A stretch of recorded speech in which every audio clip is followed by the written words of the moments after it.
What's up mga kalibag, we're back with another tutorial video. And syempre, kung bago ka dito sa channel ko at hindi mo pa ako kilala, ako yung kaibigang also Mr. Putitoe. And follow mo din ako sa aking Facebook page.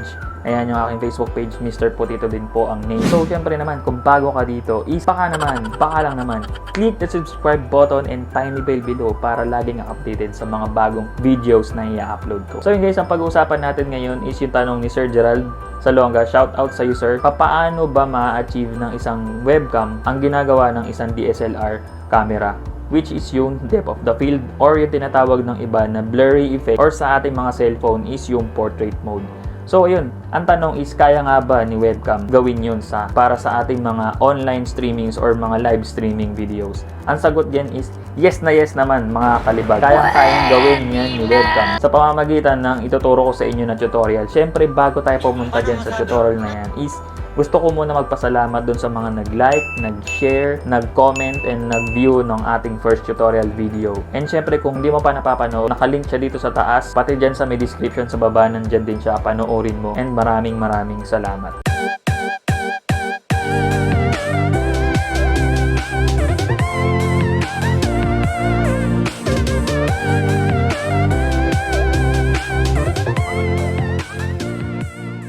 So ayun, back to the topic tayo. Paano nga ba ma-achieve ni webcam yung kayang gawin ni DSLR camera na parang shallow depth of the field effect? So gagamit tayo dyan ng software. Kung gagamitin na software natin is si Chromacam. Disclaimer lang guys, hindi ito sponsor ni Chromacam and hindi ako expert and professional pagdating sa ganitong bagay. Ito is base lang din sa aking natutunan and na-research. In-apply ko sa akin and gumana. So I'm just sharing the experience. So hindi ko napapatagalin guys, puntahan na natin yung ating PC.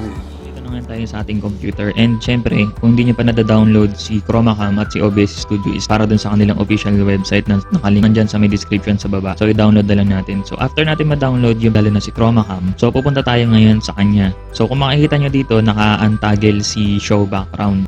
Kailangan naka-off siya dahil nandito siya naka-on. So i-off natin siya and then pupunta tayo dito kay OBS Studio. Paano natin may incorporate si Chromacam dito sa ating OBS Studio is syempre pupunta tayo dito sa my scene. Nakita nyo naman ng blank scene itong OBS ko. So add natin siya. Video capture device kasi si Chromacam na yung ating primary capture device. So pangalan natin siya ng Chromacam para mas mabilis nating matandaan. So ayan, Chromacam. Hintay lang natin yung So pipili natin dito si Chromacam.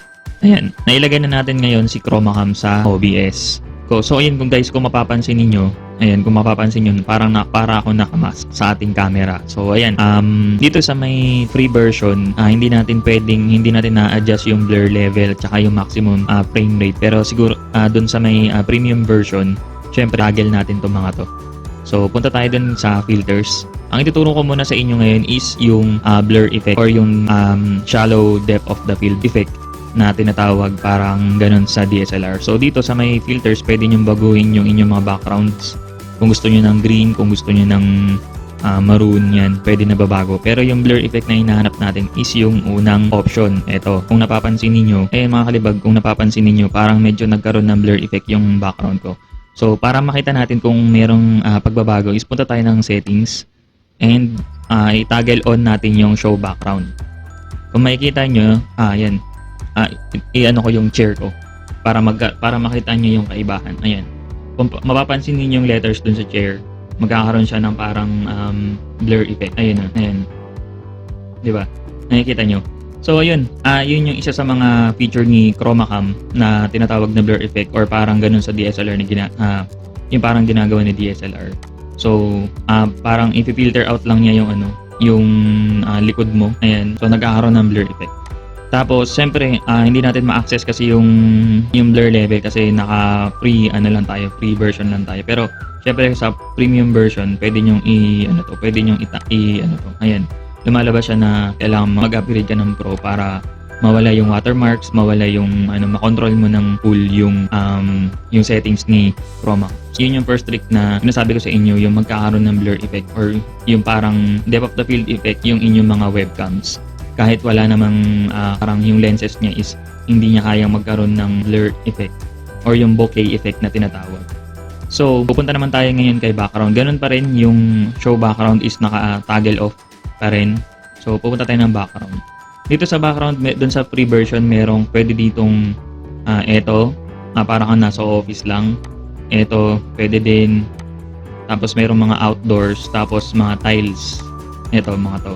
Yan, mga tiles. Tapos ito parang nasa garden ka. Yan. So, pero ang ituturo ko ngayon sa inyo is yung ating green screen effect. Yung second na trick na ituturo ko sa inyo is yung green screen effect. So, ayan.